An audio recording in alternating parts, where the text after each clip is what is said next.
Egunon, el rompehielos.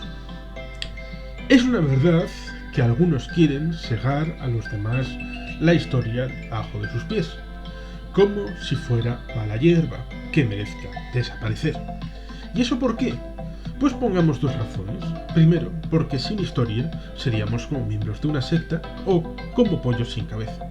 Y porque la historia, a diferencia de las ciencias naturales como la ciencia social, el sujeto y el objeto de la investigación es el mismo, el propio ser humano. Es por ello que la historia, por muy investigada que esté, siempre se encontrará al albur de intereses, de mentiras, de ocultamientos, de voluntades y de visiones políticas, geopolíticas o geoestratégicas. Y sobre todas ellas, como lo llamó el cardenal Richelieu, la razón de Estado. Pero ante eso contrapongamos la verdad, nuestra verdad, la que el tiempo acaba por arrancar de manos de la oscuridad. Y eso es por ese camino que, por ejemplo, acabaremos sabiendo cómo empezó la Segunda Guerra Mundial. Dicen que la Segunda Guerra Mundial empezó el día 1 de septiembre de 1939, cuando Alemania atacó sin previo aviso a una indefensa Polonia, en un ataque de imperialismo alemán de un líder desbocado y genocida. Bien, no estamos aquí para minimizar las acciones del dictador alemán, por todos conocidas. Pero empecemos con un pequeño cuestionamiento. Antes del ataque, de ese ataque, Alemania llega a un acuerdo con la Unión de Repúblicas Socialistas Soviéticas, no en Berlín, sino en Moscú, no con Hitler, sino con Molotov y en presencia de Stalin, y que preveía un ataque conjunto entre ambos flancos de la URSS y Alemania sobre Polonia, y que la URSS invade Polonia el 17 de septiembre, su fecha de ingreso en la Segunda Guerra Mundial. Y es que en el último momento Stalin le dijo a Hitler que no estaba preparado. Y la pregunta hay que hacerse, ¿es eso verdad? ¿O es que quería ceder voluntariamente el papel de malo en la película Hitler y a la Alemania nazi? Seguramente sea esto último, porque si entre 1939 y 1941 atacar a Estonia, Letonia, Lituania, Polonia, Finlandia, Rumanía no significa estar inmerso de lleno en una guerra, difícilmente podría llamarse de alguna otra manera. ¿Y qué estuvo haciendo la URSS en ese periodo de tiempo? Si hay un libro que explique la Primera Guerra Mundial con detalles es el de David Stevenson, 1914-1918, Historia de la Primera Guerra Mundial. Y no los hechos en los diferentes campos de batalla, que también, sino su implicación en los ámbitos social, político, económico y diplomático, porque sí, todas las guerras tienen todas esas dimensiones, en especial económica, la gran olvidada, sobre todo los hechos geopolíticos y geoestratégicos los más utilizados. La cuestión estriba en que la Primera Guerra Mundial termina con el Tratado de Versalles en el caso de Alemania.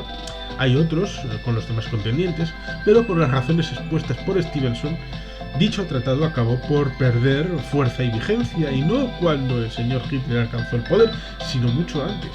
Y es que veamos el panorama: con una Francia devastada no le interesaba volver a una guerra, tampoco a un Reino Unido que debía volcarse en su imperio en mantenerlo unido, tampoco a los Estados Unidos, que estaban más interesados en cobrar sus deudas y que fue una de las causas de su entrada en la guerra, aunque la final de la misma, y como campo de entrenamiento, por eso impusieron un control directo y no dentro de unidades británicas o francesas, querían aprender logística y formas de funcionar dentro del campo de batalla en un frente occidental.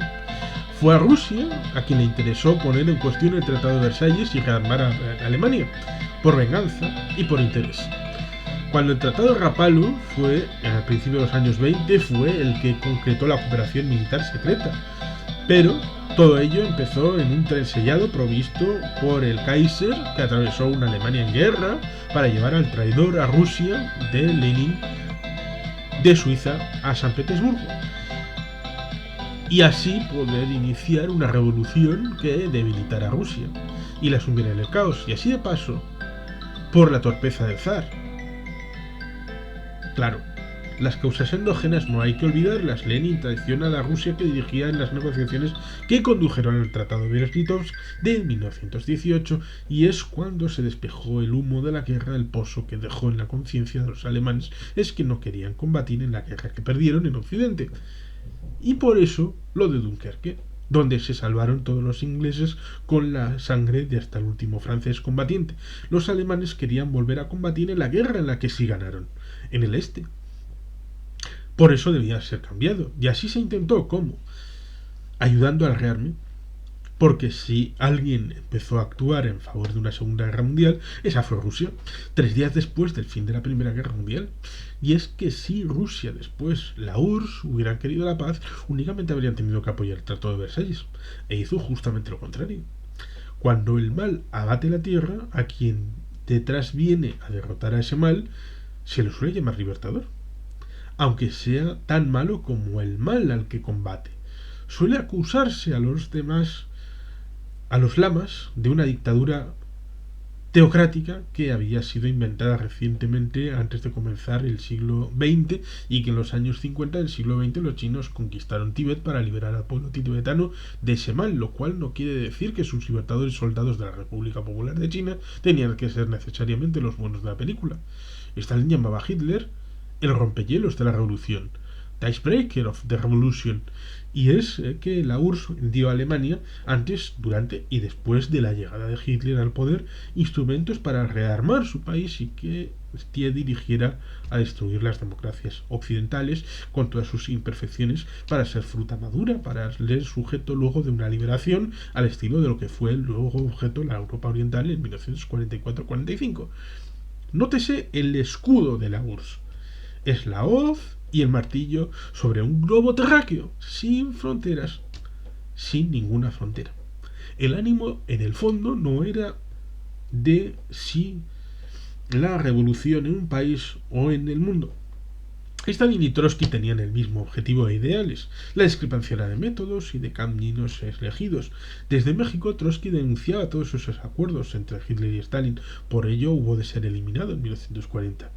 Seguramente sea difícil aceptar que si Hitler y el régimen nazi fue malo, pero que Stalin y el régimen soviético fue igualmente malo, y que tuvo su papel en la organización e impulso de una guerra mundial, sobre todo en su frente este. Y es que al final, la Operación Barbarroja, más que una operación de Lebensraum, en su Hitler no hablaba más allá de Europa, de Ucrania. No tenía más interés más allá. Era la despensa de Europa y ya está, sino una, diríamos, una guerra preventiva. Eso fue la Operación Barbarroja. Pues Stalin y la URSS pretendían invadir Alemania en julio de 1941. Así se puede ver, leer, comprobar con todo lujo de detalles en uno de esos libros imprescindibles para comprender la realidad de la Segunda Guerra Mundial, cómo comenzó y el papel verdadero de Stalin y de la URSS en la misma, El rompehielos de Víctor Suvorov. Seguramente criticable, pero siempre que dichas críticas lo sean con datos y pruebas. Debate de ideas, sí. Desvaríos, ataques e insultos, no. La historiografía merece un respeto, y en la Rusia actual no se ha llegado, digamos, a una teoría unificada de lo que se llama como la Gran Guerra Patria. Y Víctor Suvorov en El rompehielos pone la excepción, la explicación al alcance de cualquiera del porqué, y es que seguramente debamos empezar a considerar que tanto la Primera Guerra Mundial o la Segunda Guerra Mundial son dos partes de un mismo conflicto, con un interludio en nada pacífico entre 1919 y 1936. Y es que digamos igualmente claro que el Reino Unido quería igualmente la guerra, pero no estaba preparado en 1937, cuando el Pacto de Múnich necesitaba 2 años más para poner a punto su maquinaria bélica. De ahí que ahora salga un documento borrador de un discurso del rey de Inglaterra de una semana antes de la invasión de Polonia por Alemania, el 1 de septiembre del 39, acerca de los graves momentos que estaban viviendo. Sabían lo que venían o lo intuían.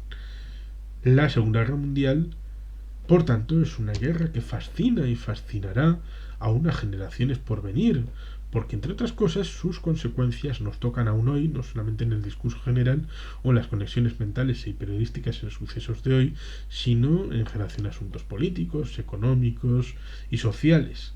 Es por ello que seguirá siendo objeto de estudios, de investigación, Cuanto mejor la conozcamos, mejor para nosotros y para el mundo. A fin de cuentas, es una necesidad humana conocer quién es y de dónde viene. Es nuestro pasado y la verdad debe ser nuestro legado, sin prejuicios, siendo conscientes que nadie tiene la verdad absoluta y que absolutamente todos tienen alguna pieza de verdad, mayor o menor. Es por ello que es recomendable leer a todos y de todo.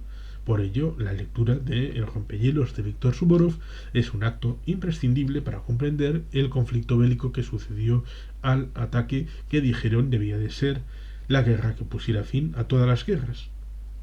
Y vive Dios que se equivocaron, aunque espero algún día acierten y la paz sea con todos nosotros. Amén.